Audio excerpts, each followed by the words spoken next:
Olá, eu sou Cláudio Lessa em Orlando, nos Estados Unidos, impressionado com a força e a verdade do ditado "Não há nada como um dia atrás do outro e uma noite no meio".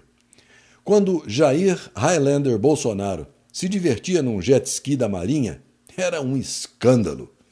Mas o iate de luxo que consome 3.600 litros de óleo diesel por dia, alugado de um empresário envolvido em escândalos pela quadrilha do presidente dos traficantes, com os gastos sob sigilo, é sustentabilidade.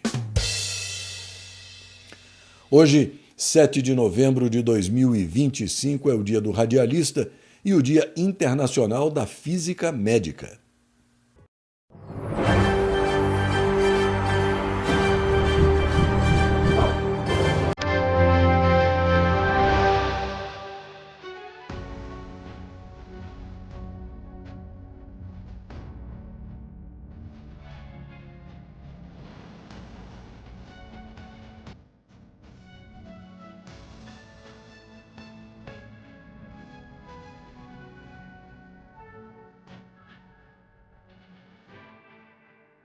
Os indicadores financeiros mostram dólar descendo, euro subindo, bolsa de valores em leve alta, Bitcoin em acentuada queda, IPCA e Selic na mesma e baixa do grama do ouro.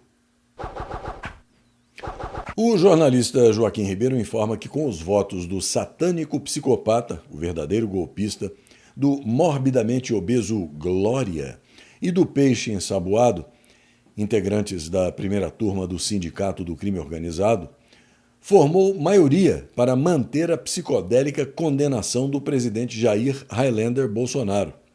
A decisão se estende aos outros 6 réus da inexistente tentativa de golpe de Estado.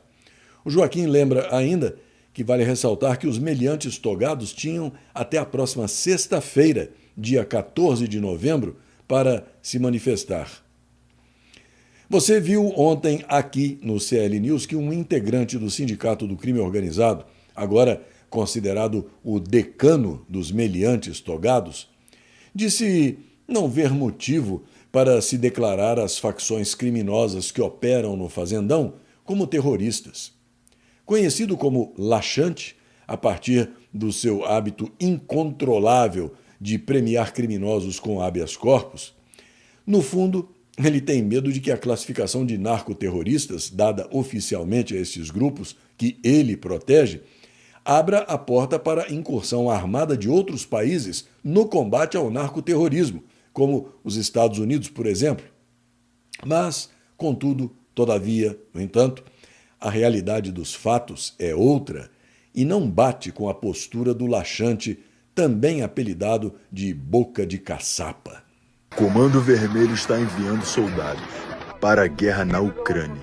Parece ficção, mas é real.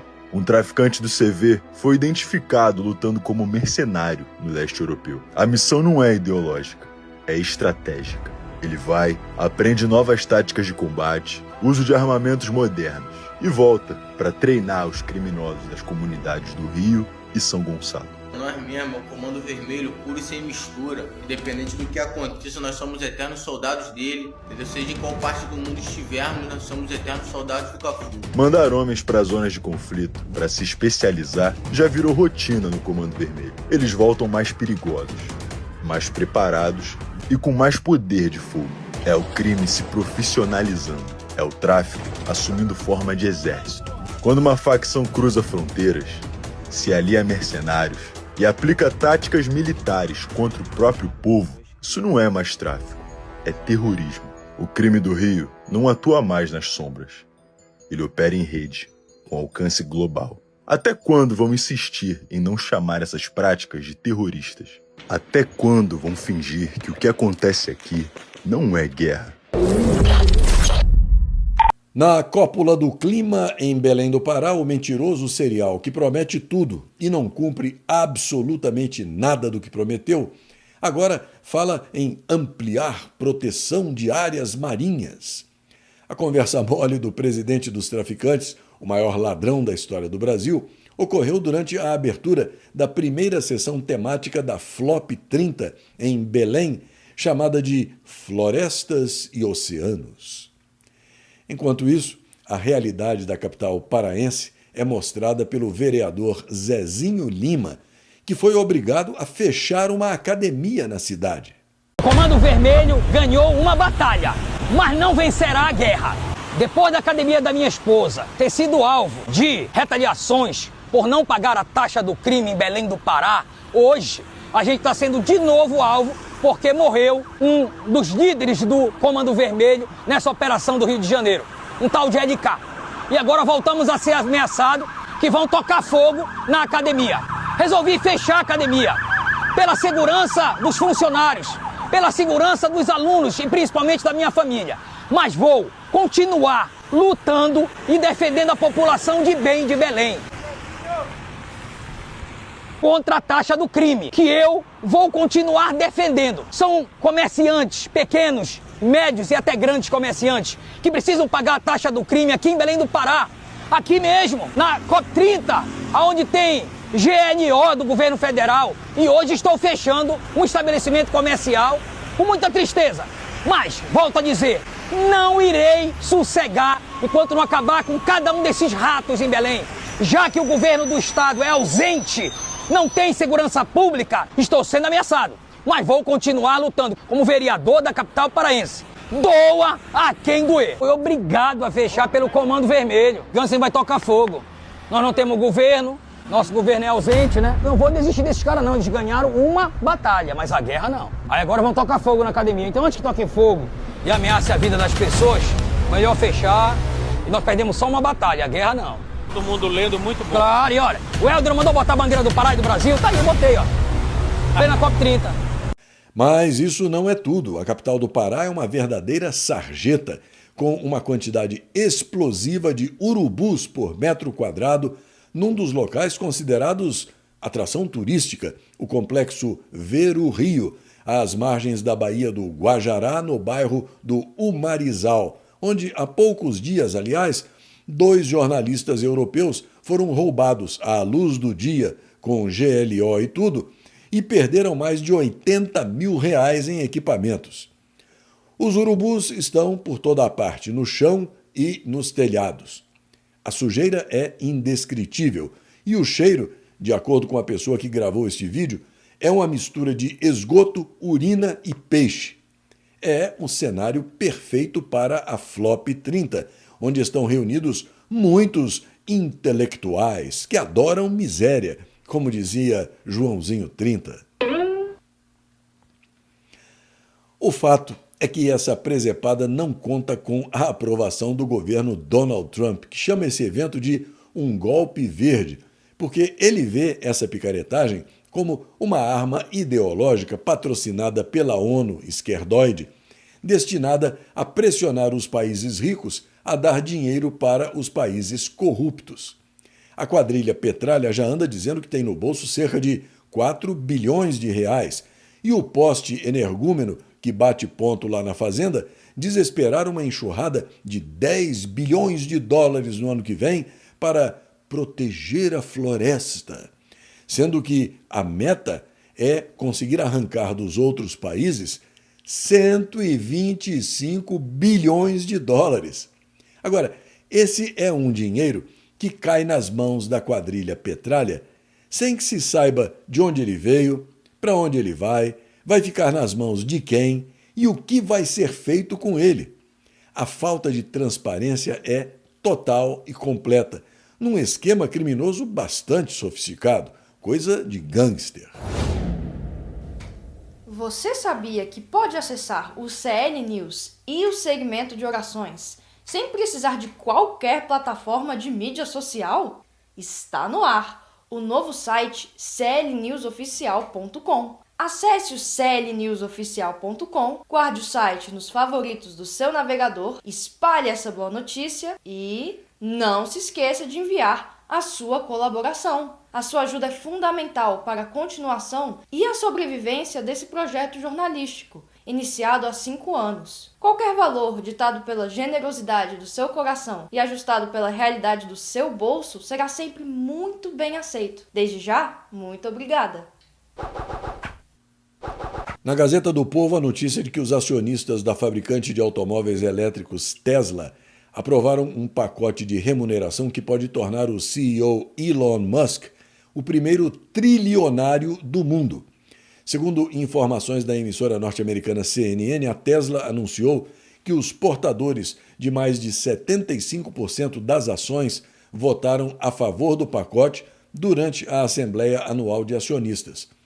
Tudo vai depender de a empresa atingir o valor de mercado de 8 trilhões e 500 bilhões de dólares, estipulado como meta para que Musk se qualifique para o pagamento.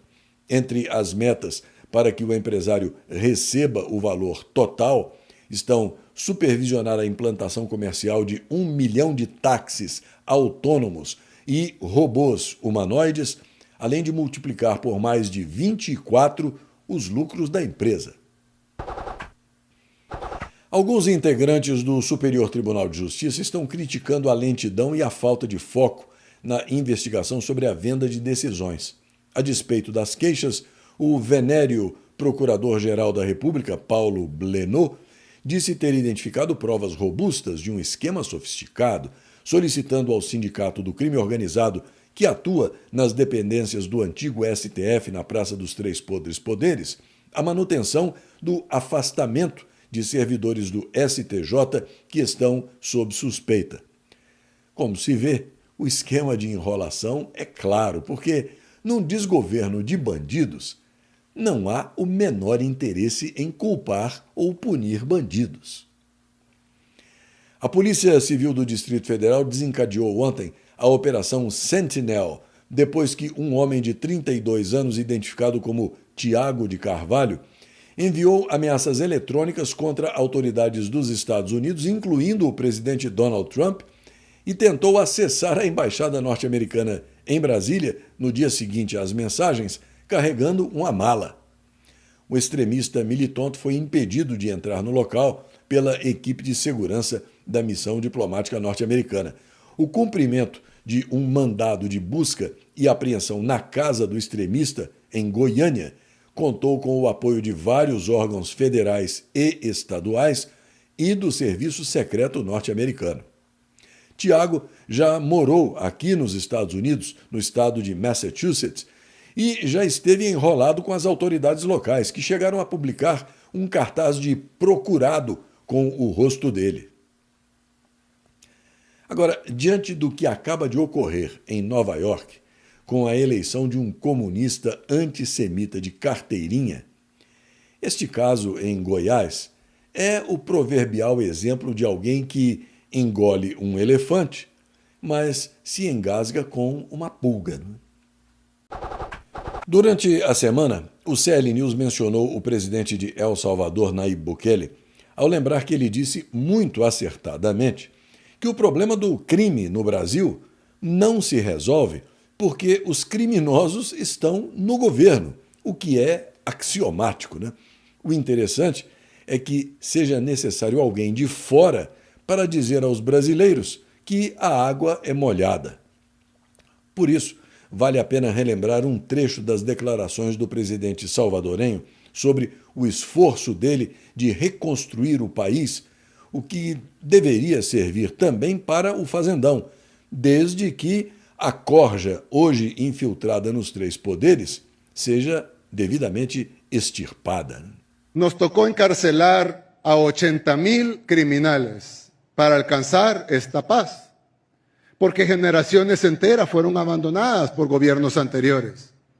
Si esas generaciones hubieran sido formadas correctamente, todo eso no hubiera sido necesario. Y no vamos a permitir que dentro de 15 o 20 años otro gobierno tenga que repetir lo mismo, porque nosotros no pudimos educar a las nuevas generaciones. Porque la verdadera independencia está en educarlos y en sembrar distinto. Educar no solo es dar matemáticas o ciencias. Educar es formar personas, es enseñar respeto, civismo, disciplina y valores. Es incluso cosas básicas como decir gracias, por favor o buenos días.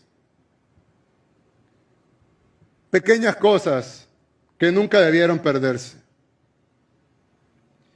es enseñar a dejar limpio la escuela, a cuidar los espacios públicos, a no tirar basura en la calle, a respetar la vida y la propiedad privada de los demás. Y es que decir buenos días, por favor, gracias, no solo son palabras, son las primeras semillas que moldearán nuestro futuro. Porque corregir adultos que crecieron sin valores, que se convirtieron en asesinos, es mucho más difícil y prácticamente imposible. Pero si trabajamos con los más jóvenes, que son el futuro de El Salvador, garantizamos que lo que pasó no vuelva a pasar y que nuestro futuro esté cimentado en el respeto, en la convivencia, en el trabajo y en la responsabilidad. Por eso estamos cambiando cosas que aún algunas parecen pequeñas, pero son enormes en la vida de un país. Enseñar a decir buenos días, por favor, gracias, exigir uniformes limpios, pedir que se respete la disciplina, que no se tire basura, que los conductores manejen con responsabilidad. Algunos critican que eso es autoritarismo, pero no lo es. Es educación básica, es formar ciudadanos responsables. ¿Por qué llamar autoritarismo al rescate de valores y querer formar mejor a nuestra juventud? Tal vez ellos no quieren que formemos a nuestra juventud. Tal vez ellos quieren que volvamos a pasar por lo mismo que tuvimos que pasar. Pero vean los sistemas educativos en el mundo. Los cambios que han hecho, ¿están funcionando? No, no están funcionando. Vemos el declive de sociedades las cuales envidiábamos antes por los cambios en sus sistemas, porque han perdido los valores, porque han cambiado sus sistemas educativos. Y nosotros estamos haciendo lo mismo, pero al revés, pasando de la oscuridad a la luz. Uma falha crítica no WordPress deixou os hackers tomarem controle total de websites. O tema Job Monster do WordPress apresentou uma vulnerabilidade considerada crítica para a plataforma de hospedagem de sites. Usada por mais de 5.500 clientes, a temática Premium permitiu o acesso completo de hackers às contas de administrador dos websites. Uma onda de ataques por esse vetor foi identificada na última segunda-feira pela empresa de segurança WordFence. Um complexo maia de 3.000 anos revela segredos da visão do cosmos. Descoberto por sensoriamento remoto em 2020, o maior sítio arquitetônico maia já encontrado foi construído no sudeste do México e mostra como a antiga civilização concebia o universo. O local apresenta cruzes de tamanhos crescentes, com uma cavidade cruciforme no centro, contendo preciosos artefatos rituais. O professor Takeshi Inomata, titular de antropologia da Universidade do Arizona, explicou que os maias acreditavam que, basicamente, o universo era ordenado com base nesse padrão cruciforme, e isso estava ligado à ordem do tempo. Na Gazeta Brasil, a informação de que o governo da Dinamarca fechou um acordo para aprovar uma lei que restringe o acesso e o uso de redes sociais para quem tem menos de 15 anos. A medida, que já foi apoiada pelo parlamento, só permite a criação de perfis para menores de 15 anos com o consentimento dos pais a partir dos 13 anos. A legislação é justificada pela ministra da Digitalização, Caroline Stagger, como essencial para proteger crianças e adolescentes de riscos associados a plataformas como TikTok, Instagram, Snapchat e YouTube, citando problemas como vício e exposição a conteúdos prejudiciais. Com a ajuda da Agência Nacional de Combate ao Crime do Reino Unido e da Administração de Combate às Drogas dos Estados Unidos, Portugal apreendeu um submarino que levava 1.700 quilos de cocaína. Segundo informações da emissora britânica BBC, as autoridades relataram que a embarcação vinha da América do Sul e tinha como destino a Península Ibérica. 2 equatorianos, um venezuelano e um colombiano que estavam no submarino foram detidos e mantidos em prisão preventiva após comparecerem a um tribunal no arquipélago dos Açores. O Ministério do Interior da Áustria informou que agentes da Direção de Segurança do Estado e Inteligência descobriram um arsenal de armas em Viena ligado ao grupo terrorista Hamas, durante uma operação antiterrorista conduzida em cooperação internacional com autoridades britânicas e alemãs. De acordo com o comunicado oficial, o material foi encontrado dentro de uma mala guardada em um depósito alugado na capital austríaca. O presidente dos Estados Unidos, Donald Trump, anunciou a adesão do Cazaquistão aos Acordos de Abraão, que normalizaram as relações entre Israel e os países de maioria muçulmana. Trump recebeu líderes da Ásia Central na Casa Branca, enquanto os Estados Unidos buscam aumentar a influência sobre a região.